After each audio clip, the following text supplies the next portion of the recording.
Hello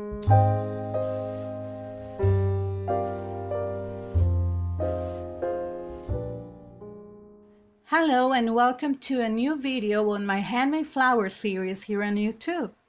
Today's technique was inspired by a beautiful photo of some gorgeous China Asters that I found on the internet. I thought I would translate those beautiful flowers to my paper craft somehow, and that's how it all started. Today I'm going to be using the Blooms 4 die set from Spellbinders. You can use any other die set or flower punch that you have available, but remember to use or to try to use flowers with thin petals for this technique. I'm going to show you in the end a sample that I made using a different die cut. Okay, so let's get started. First of all, as always, you will need to wet your flower.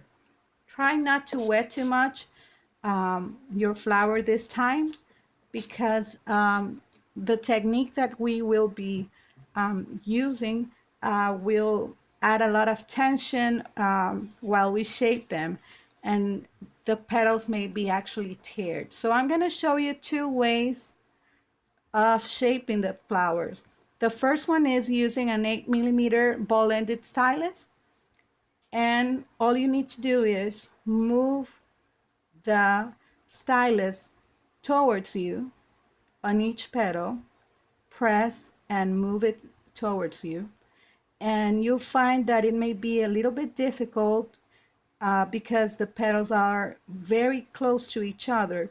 So be very patient, but this technique is actually the easiest I've found to make these flowers. I also use my hands to shape them, to help shape them.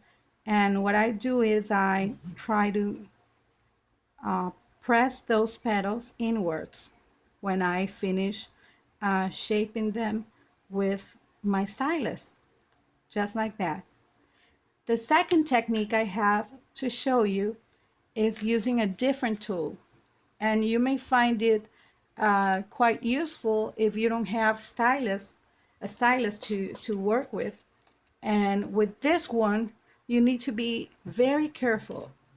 I'm using a round nose plier, and this happens to be a mini plier from a jewelry set.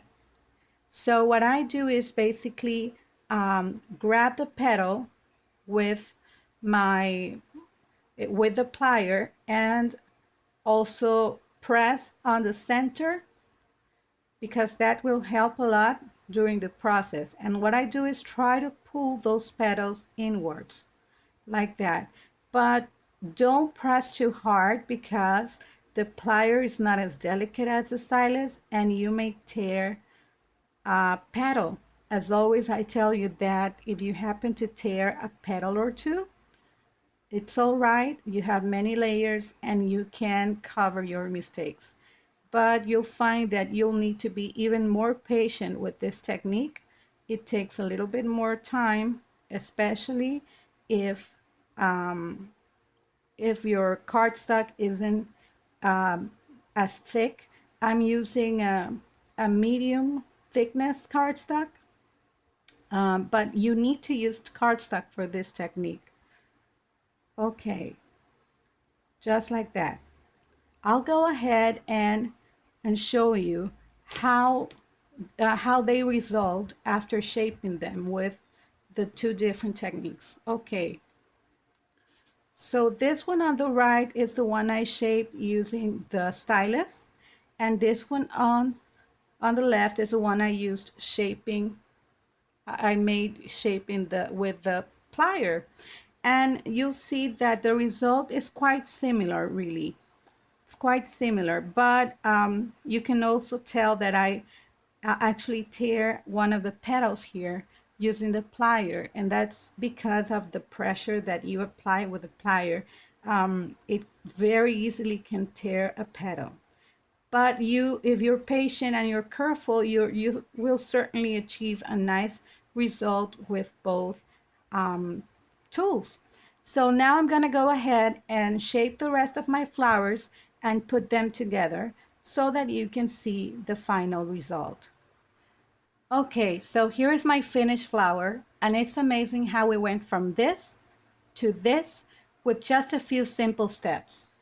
I sprayed it with Perfect Pearl Mist and also with yellow ink spray from Ranger, and I actually dried it with the help of the heat tool. And when you apply the heat directly towards the center of the flower, that will curl the petals even more. So you might want to try that out if you have a heat tool. Okay, so see how much dimension it has, and I love, love, love how these petals look. Okay, so now I'm going to show you a card I made with flowers using this technique. Here it is. This is a card I created for our Daily Bread Designs actually. And in this case, I used 3 sizes of flowers. And these are from a set called Asters and Leaves from our Daily Bread Designs. I really enjoy trying out this technique. And with these flowers, I actually used a plier. So you can see how they can actually turn out exactly the same using a plier. And I embellished them with pearls and sprayed it with different colors of ink spray. I hope you like this card. I hope you enjoy today's technique. I hope you try it out too and let me know how much you like it.